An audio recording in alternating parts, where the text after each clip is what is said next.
Yan, shoutout sa mga nakaka-relate sa ganitong ulam. Ito, kain tayo mga guys. Ito ay nagpakulo tayo ng talbos. Pinakuluan lang natin. Ito ang sabaw ng talbos. Yan, shoutout sa mga nakaka-relate sa ganitong mga ulam na yung ulam pang mahirap. Kaya lang sumama ang tingin ng aking alaga.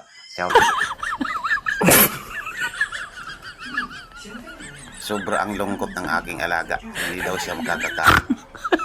Ayan mga guys. Tingnan nyo. Grabe. What? Ayun oh.